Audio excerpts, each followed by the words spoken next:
ગિરનારની તળેટીમાં આયોજિત મહાશિવરાત્રિના મેળામાં દર વર્ષે લાખો શ્રદ્ધાળુઓ અને સાધુ સંતો ઉમટી પડે છે. જોકે આ વર્ષે શિવરાત્રિની મધ્યરાત્રિએ સોશિયલ મીડિયા ઇન્ફ્લુએન્સર કીર્તિ પટેલે મૃગીકુંડમાં ડૂબકી લગાવતા મોટો વિવાદ ઊભો થયો છે. મહિલા પીઆઈ કે.જે. મોડે કીર્તિ પટેલ વિરુદ્ધ ફરિયાદ નોંધાવી છે.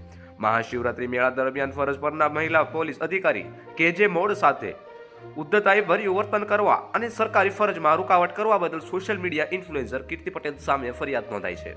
મૃગીકુંડમાં સ્નાન બાદ કીર્તિ પટેલે જે પ્રકારે સાધુ સંતો અને ખાસ કરીને રુદ્રેશ્વર જાગીર ભારતી આશ્રમના મહંત અને ગિરનાર મંડળના અધ્યક્ષ મહંત ઇન્દ્ર ભારતી બાપુ સામે આક્ષેપો કર્યા છે.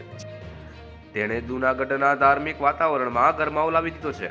મૃગીકુંડમાં ડૂબકી બાદ કીર્તિ પટેલે સોશિયલ મીડિયામાં વિવાદાસ્પદ પોસ્ટ કરીને લખ્યું છે કે ઇન્દ્ર ભારતી બાપુના ઈશારે જ મને કુંડમાંથી બહાર કાઢવામાં આવી હતી. ઇન્દ્ર ભારતી બાપુની સચ્ચાઈ પ્રૂફ સાથે હું કહીશ, ભગવાનની પાછળના હું બધા જ રાજ જાણું છું. તે બધી સચ્ચાઈ પુરાવા સાથે જાહેર કરીશ. હું કદાચ શબ્દોથી ખોટી હોઈશ, પણ એ અન્યાય સહન નહીં કરું.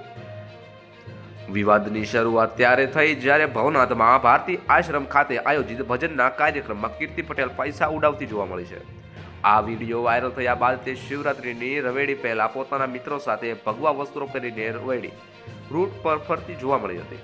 આ ઘટનાક્રમ બાદ મધ્યરાત્રે તેણે મૃગીકુંડમાં સ્નાન કર્યું હતું, જે કુંડ માત્ર સાધુ સંતો માટે અનામત ગણાય છે. મૃગીકુંડમાં સ્નાન કર્યા બાદ કીર્તિ પટેલ અને મહિલા પોલીસ ઇન્સ્પેક્ટર પીઆઈ વચ્ચે તીખી તકરાર થઈ હોવાના વિડીયો પણ સામે આવ્યા છે.